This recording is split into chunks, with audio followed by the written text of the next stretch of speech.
Now, because I'm a more reactionary kind of person to life, I really enjoy friends and scholars that I respect. I really enjoy the fact that they will touch on topics that interest me, and then that gives me kind of a go ahead, so to speak. I tend to be very timid in the things that I start. But since the Lord is working on my friend's heart to address this issue, I thought I would address this issue as well, because I think Dr. Falk does a fantastic job in laying out the issues. And so once again, I find myself in about 99.9% agreement with Dr. Falk. And once we would vet things out in terms, I think we're really saying the same thing.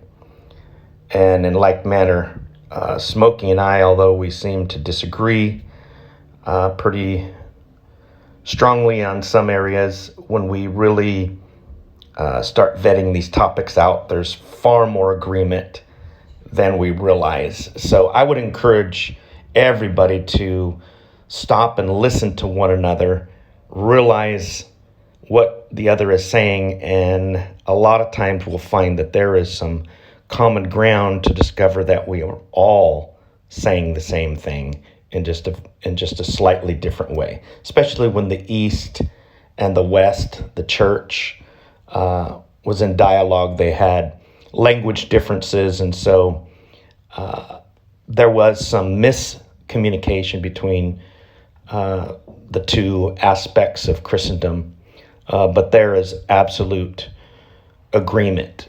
The East came to the Trinity from the mindset of the relations in God, and the West comes from the simplicity of God. And I come theologically, I start with simplicity. I do not start with relation, because the Old Testament starts with simplicity. And that's my biblical methodology, simply for the fact that the Old Testament precedes the New Testament. Concepts. But if you have mastered at this point the notion of omnipresence, we can now move on to the problems associated with the view. The first problem is that omnipresence nullifies any distinction between the sacred and profane. If we return to our Tom Baker anecdote, both Tom and his mother are correct in assessing the theological understanding in their own ways. Tom was correct that if God is everywhere, then he is indeed up his nose. And what would be the issue with that? On the other hand, Tom's mother intuitively knows that God being in profane places is impious and potentially sacrilegious. Because God is everywhere, then everything becomes and is sacred. But because the world is fallen and profane, nothing in the world is sacred any longer. This is a problem because the highest attribute of the Christian God is that he is holy. And holy means to be set apart. God cannot be holy if there is nothing for him to be set apart from. In Exodus 20:11, the text states that God worked 6 days to create all things, but on the seventh day he rested. And the Hebrew here literally says el-kain, literally against or away from it. God not only rests from his work, but he is separated from his work and rests away from it. The text is referring to the idea of transcendence, that is, that God is separate from his creation. God being everywhere, without exception, also means that the sacred versus profane divisions that we find in the Bible are practically meaningless. Some of these divisions include the Garden of Eden, Mount Sinai, the cherubim on the Ark of the Covenant, the Tent of Meeting, the Holy of Holies in the Solomonic Temple, and even the holies described in the heavenly temple in the books of Revelation and Hebrews. When the distinction between sacred and profane is broken down, this degrades the difference between holy and unholy, because there is no actual separation between the categories.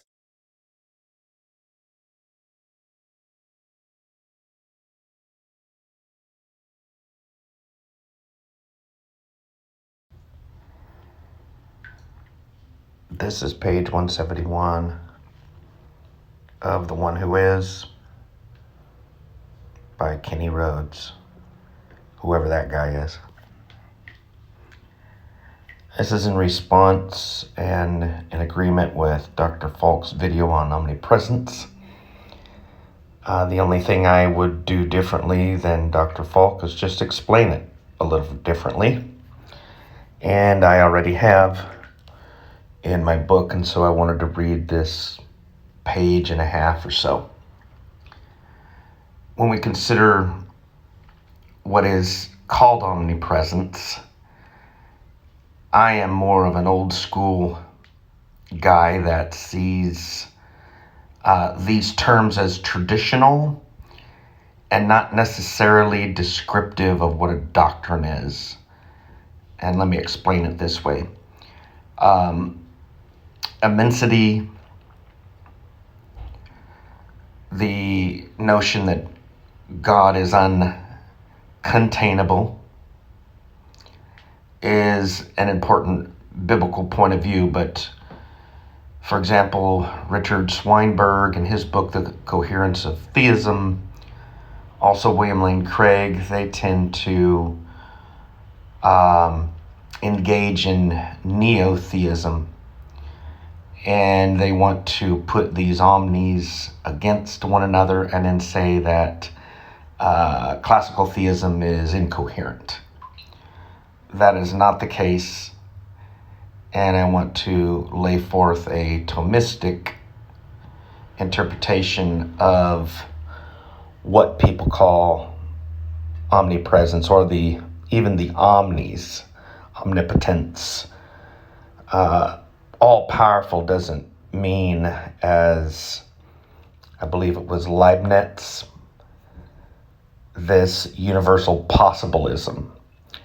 And in the same way, Dr. Falk opens up with a anecdote from, I think he said Doctor Who, the distinction of the sacred and profane, and whether or not God is everywhere, and then is God up your nose? Well, the slap across the face was, of course, as Dr. Falk says, an indication of taking that which is holy and profaning it.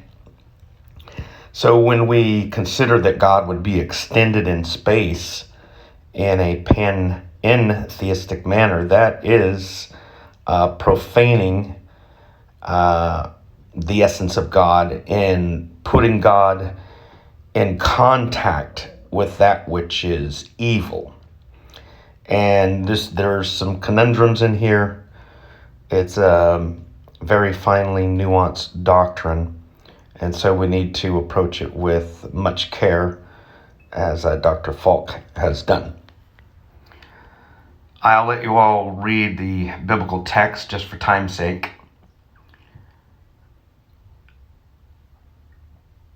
But I start with a quote from Richard Muller on page 172 of my book.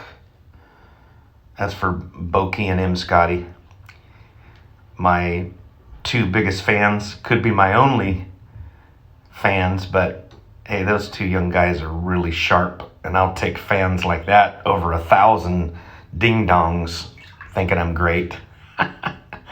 Okay, Richard Muller writes, God is everywhere present. This is not the omnipresence that is understood in the crass meaning of that name or that term. So Dr. Muller writes, in the sense of being unbounded by space or measure, God is everywhere present because he is an infinite, spiritual, immaterial being who cannot be contained or restricted by physical dimensions. And this is why I have with the term omnipresence / immensity. I've gone through quite a few systematic theologies in writing this book, and I tried to categorize some of the main or essential attributes. I do have some subset attributes in here that are implications. Of course, all of the divine attributes are implications of divine simplicity. So we need to make that statement very clear. So God is not localized in space, nor is he extended in space as a body. God does not have matter and form, for whatever has matter and form is a body. God is pure actuality and cannot have the capacity, or cannot have any capacity or potentiality. Bodies are in motion and are divisible. Therefore, because of his aseity, as mentioned, and simplicity, God cannot have a body or be contained in space. This is a very important point. Now, for the sake of time, I want to jump ahead and mention the fact that the way that omnipresence would be spoken of by a Thomist would be that God is omnipresent causally, but not necessarily physically, quote unquote, or actually. And this is known as the Great Syllogism. And I actually mentioned in my book that this is not the fact that God is in, pan, all, in, theism, that God is in all.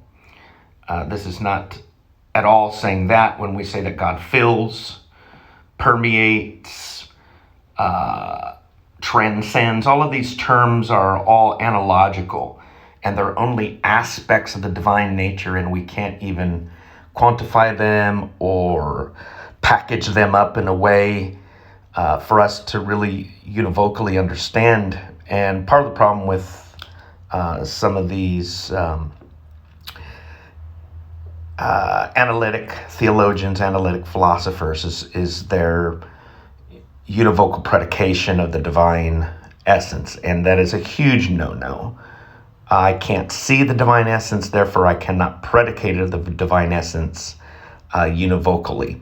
I can predicate of the divine essence analogically, because that there is that relationship, that causal relationship, or immanency, or negation, the via triplex, as we call it in theology.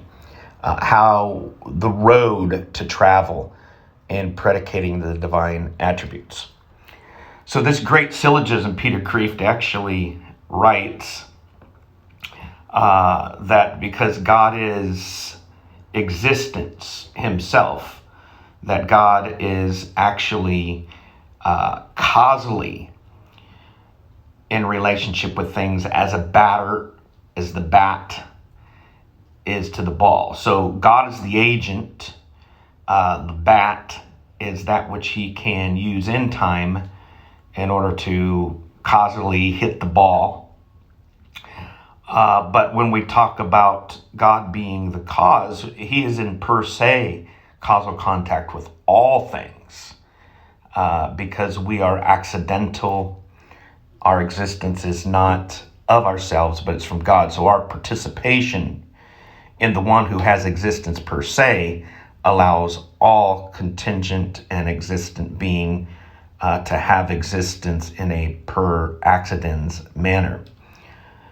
So because God is existence himself, that is what omnipresence is for a Thomist. And I'll go ahead and scroll through the remaining pages of the book here on the screen so that people can grab the text. This is what Peter Kreeft writes exactly. He goes, God is existence itself, and existence itself is most intimately present at the heart of every being. Therefore, God is most intimately present at the heart of every being. Now, this is not in the beings as part of their substance, but God is transcendently the agent that is able to reach into space and time and out of space and time. And so as we consider God being everywhere, I used a very important distinction, and then I used the distinction that Aquinas used, that God is everywhere in two ways. One, by making, and two, by filling. By making a place, God makes all places as they are.